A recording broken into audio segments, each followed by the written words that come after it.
hi friends नमस्कार जय मंगला चलन देखने आज वीडियो केमती जाऊँगी आ वीडियो तुम बहुत लेस्ट पोस्ट कर हूँ 23 तारीख शनिवार मेला आपार शनि दशा टी से जात फात देखाई तो बापा बेला भल ना से कहते शनि पूजा करने को तो शनि पूजा आम 5 पाड़ी मेला गोटे दिन हिं करूँ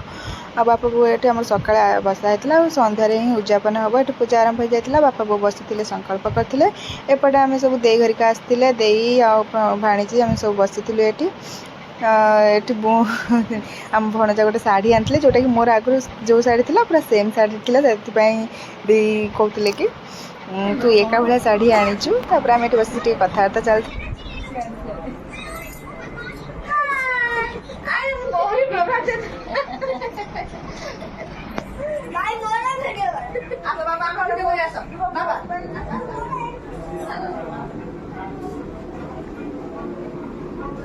से आम मजामस्ती चलता एपटे आसला रोसे कार्य ये आम भणजा भणजा टी लोक दे देते एपटे आम रोसे कम चलती कहीं बेसी बड़ आयोजन ना छोट आयोजन खाया भी अच्छी 50-60 जन भितर तो ये पूरी छणा अच्छी पनीर तरकारी जाता खीरी जाता आ बुट आलू तरकारी जाता पांपड़टा पचरे छणा हे तापर ये आसलु आम दे घरिका समस्त बसी आम सब चलते ये पूजा चलती तो पूजार समस्ते कौन मुझे जानी घी दौले काठ पकाउले ना कौन तो माने होम घी समस्ते दौले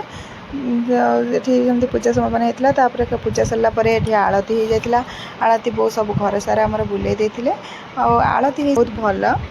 तापर बो ये आलती करते आलतीटा बहुत हो जाता कर्पूर तो से जोर जली जाता बो नहीं रखीदे लास्ट पुणी नना देते पूजा सलिता पूजा कर्म सरला ये पुष्पांजलि समस्त दे सारी दे सारापर ये चलता आउ गोटे कौन दीप भाया करके 7टा सलिता न 5टा सलिता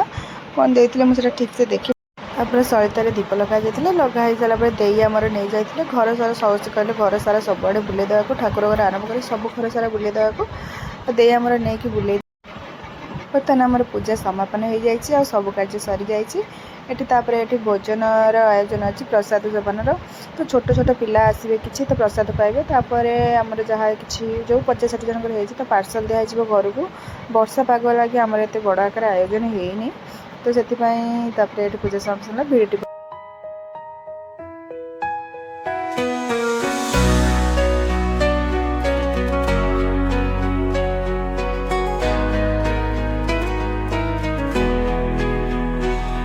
जिंदगी की राह